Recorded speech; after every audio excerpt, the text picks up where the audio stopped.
Hello and welcome to another edition of the Latam This Week videos from the Brazilian Report. This week we're discussing the Chilean constitutional process.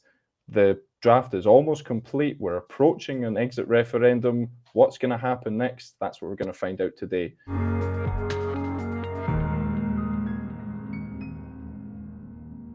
My name is Euan Marshall, the editor of the Brazilian Report, and I'm joined today by Ignacio, our Latin American correspondent in Buenos Aires. Ignacio, how are you doing? Very well. Hey, Euan, good to be here. Excellent. And just before we get into the conversation, I would just like to shout out for Brazilian.report. That is our website, the journalistic vehicle behind these videos, behind our podcast, behind our website content. And our model of survival, we work on subscribers. So we rely on subscriptions from our readers. So I urge you to check out the Brazilian.report and sign up there. Membership plans start at a low cost per month, and so you can check out what's the best plan for you. Now, let's get into today's subject then. We have, in 2019, after a lot of social uprising, the Chilean population decided to vote to write a new constitution. And that process has been going on for several months now. I believe that we're almost done. And what have we been up to over the last few months, Ignacio?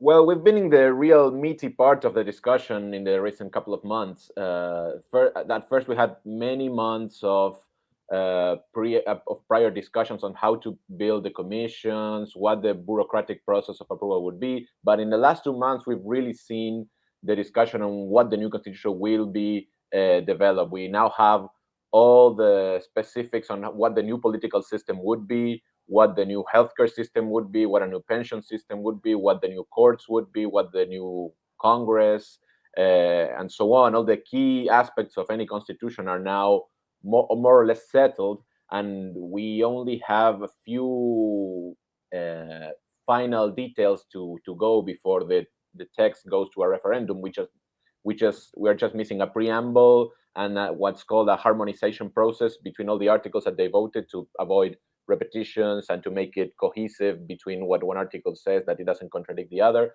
But we're very close to the end, and so it's a good time to see what just happened and what's going to happen next. So if you can you take us back a little bit and tell us what is new in this constitution? What are the headlines? What's been brought in? Well, you have to compare it with the constitution that it is replacing, right? Chile's constitution comes from the Pinochet era, the era of the dictatorship of Augusto Pinochet. It has been reformed sometimes in Congress. It has seen some changes that have diluted some of the aspects of the Pinochet era constitution, but it never saw a full revision of all its aspects. The pension system, for example, which has been very questioned by the mobilizations. Some of the aspects of Chile's political system were never questioned from the start. And new issues have been added as well, such as the indigenous issue, environmentalist issues. All of this stuff has been at the center of the discussion for a new constitution. And so what we have now is a new text that really establishes new basis of how Chile's state should be constituted. It's much more focused on a state that needs to intervene in the economy, to redistribute wealth, to grant basic social rights to all Chileans in terms of healthcare, access to social security, workers' rights, and so on. It also puts, women's rights is also very important in the new constitution. It even kind of opens the door to the legalization of abortion. It's very advanced in many senses compared to Chile's previous legislation. It's very progressive minded. It tilts Chile much more to the left, and in concert with what the demands of the protesters were reclaiming, and it includes stuff that we've only seen in a few constitutions around the world, like Bolivia and Ecuador have included some environmental issues and indigenous rights things in their constitutions, but it's rare compared to most of the liberal or even more statist constitutions that are in other countries to see these issues included so deeply in the foundational text of a country. And certainly a far cry from the previous constitution that Chile had. I mean, Yes, yeah. yes, certainly a big difference with the constitution of the Pinochet era, but it remains to be seen if whether if it is going to be approved. So that is the question that comes now, I think. Well, I mean, one thing I would just like to go back to quickly is that so this whole process of putting together this constitutional draft, this came at the same time as Gabriel Boric rose to power in Chile, obviously as a left-leaning candidate. He was also part of the calls for Chile to write a new constitution.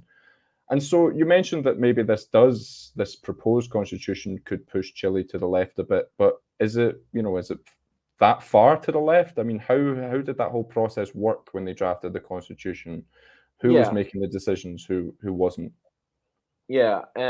Well, the assembly that drafted the new constitution is pretty left leaning because the election was done at the election of representatives of the assembly was done at the time in which Chile was very much at its peak of mobilization. It also was done during one of the peaks of COVID, which means that older people didn't go to vote, and older people tend to be more conservative. And it was also, I think, that the left was much more effective in mobilizing its base for the constitutional election than the right, which was just didn't not wasn't so interested in reforming the constitution, so just didn't go to vote. So a majority of the representatives come from the left, the center left, some green groups, some independents, some aboriginal groups. But if you put all those groups together, the broader left, including the center left and some moderates, has 2/3 of the assembly, which allowed them to write most of the constitution. Really, and the right has felt very marginalized during the process. They have basically had a role of just denouncing, and at the end of each day you could see the right-wing representatives just go out and talk to the press and express their frustrations that, well, we couldn't do anything today, they just did everything, we're just reject everything that happened today, but we had no influence. But really, this doesn't mean that the left passed everything it wanted, because there was tension between the left and the center left a lot. A very common dynamic that you saw during the assembly was that some things passed committee because the committees were more dominated by left parties, and they need just but I mean, to pass the general vote in the General Assembly, they need 2/3. So they need all of the left and the center left and the independents and the Greens, and that was harder. So some of the initiatives, many of the more controversial initiatives that were a bit more radical, were not passed. For example, banning private healthcare, for example, was an initiative that banning for-profit healthcare was an initiative that the left passed through committee but didn't make it to the final text. Although they created a public healthcare system, and clearly the system has moved to the left, but not as much as in the original committee discussions. And the center left also banned vetoed some initiatives to control the media, some initiatives to change, some more radical indigenous related initiatives, environmental initiatives that would have limited a lot of economic activity. The center left vetoed that too. So there was definitely a lot of back and forth between the left and the center left.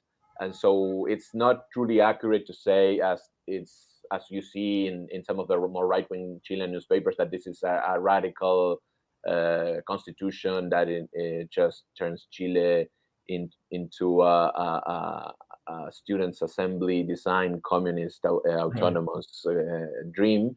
But you can say definitely that it's left tilting, that tilts to the left, and that it's pretty much to the left of most constitutions, probably. Interesting. And yeah, as you mentioned, now comes the time where the public will have to approve the referendum. But just before we get into that, I would just like to give another plug for our website, Brazilian.report. That is the Brazilian Report, the journalistic vehicle behind these videos, all of our website articles, and of course our podcasts. And if you're interested in what you've heard today, please visit the Brazilian Report and sign up there, become a member, because that's how we basically work our entire funding model. And if you're already a subscriber, you can also support us on Buy Me a Coffee, and we will add all the necessary links to this particular video.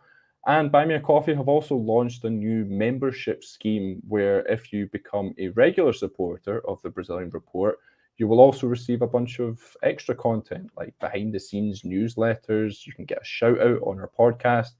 And you can also have the ability to send us questions. If there's anything on Latin America or Brazil that you're particularly curious about that you haven't seen covered on our website, you can get to send us a question and we will answer that to you directly. So remember to check that out at Buy Me a Coffee. So Ignacio, just coming back to our discussion on the Chilean constitutional process, the point now is, once the draft is finished, they have to actually get it approved. Because at first, when they decided to draft a new constitution, this was the will of the people. It was a popular movement. But now, as it comes time to approve it, is it still as popular as it once was?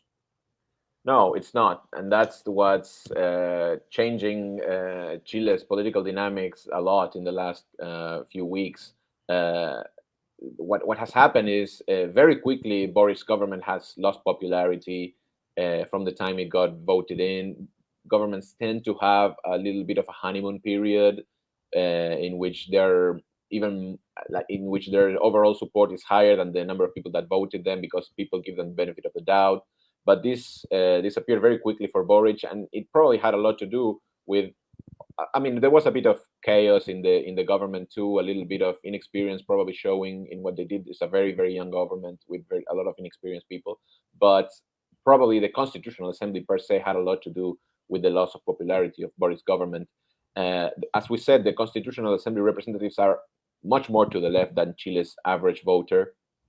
The things that were discussed, not necessarily all the things that were approved, but many of the things that were discussed are a bit shocking for Chile's population, are a bit risky, innovative. There are a lot of change. Would mean a lot of change for society that was asking definitely for change, but has also shown in the last year that there's also a lot of people that are afraid of change, as we saw in the rise of a counter movement led by Cast, the more far right candidate that really opposes all these changes that the left proposes and really backs the Pinochet economy. He's critical of the human rights policy of Pinochet. He takes distance from that, but he says, no, the economy was pretty good. We should keep the economic basis of Chile because Chile has been growing a lot and there was a lot of free enterprise and Chile became richer.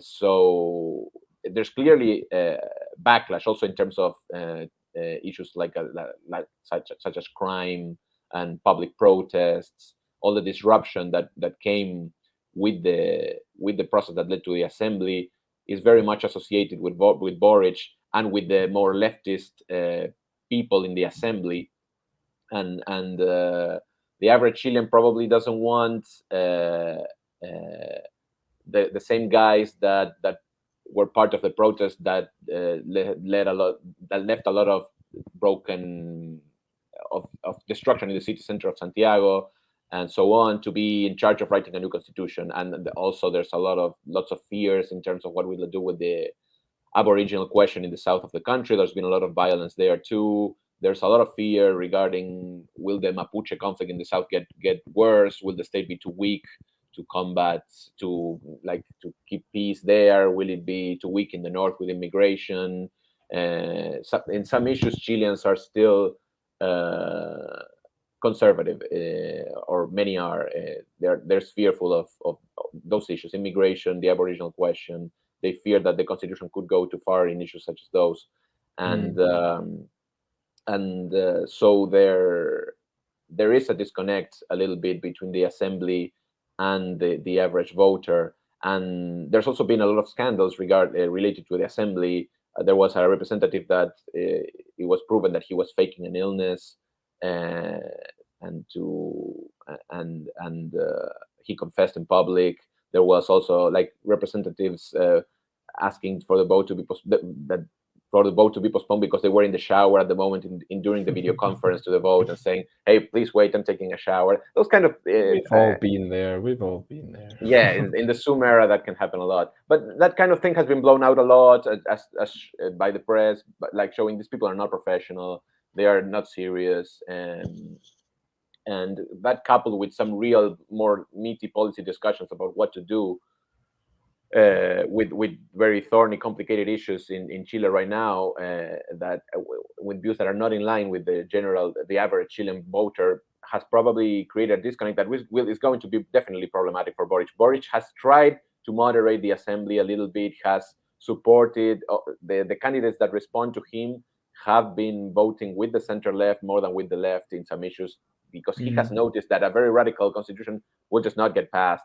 And he wants a new constitution because that will be his legacy, that will be his thing to show in a new presidency. So he has been trying to moderate them a bit, but not always has been successful. And so he will face an uphill battle in the campaign before the exit referendum. Yeah, so I mean, my question off that would be, just to finish off, is with all of these factors together, does this mean that this exit referendum for the constitution is something of an early referendum on the Boric government itself? A little bit. I mean, Boric will definitely be campaigning for yes, and the right will definitely be campaigning for no, and they will be associating the worst things they can find on Boric with the worst things they can find on the constitution. There will be polarization. I mean, people will choose a camp at some point, because there's been some room for centrism during the discussion. We are like the centrists have been the Christian Democrats, the Socialist Party, all these more moderate groups have been saying, okay, we like this, we don't like that. Let's be pragmatical. Let's be moderate. Let's open dialogue a bit more. But there will be a point in which it will be yes or no. And so we are probably going to see that kind of polarization of, you like the government, you like the constitution, or you think this is an outrageous, dangerous thing to do, and the government should start from zero again. And so we will see a bit like that. And if no wins, it will be a massive blow for Boric. He will have to start from scratch. They are starting to try to build some plan Bs, but they don't have a lot yet. It would be a shock, I think, to him. It would be a big blow, and the presidency would certainly feel weak if that happened. Okay, so we'll leave that there for today. Ignacio, thank you very much for that explanation. I'm sure you helped all of us out there. Thanks very much. And thanks, Euan. On the Brazilian report, oh, sorry, yes, thank you very much. No, glad to be here. And on the Brazilian report, we've covered plenty about this constitutional process in Chile, and will continue coverage up until the exit referendum and beyond. I'm sure you'll see a lot of our work there. And what remains to say is just thanks very much for watching us today, and we'll be back next time. Make sure to check out the Brazilian report at brazilian.report and sign up if you like what we do. Thanks a lot, and until the next time.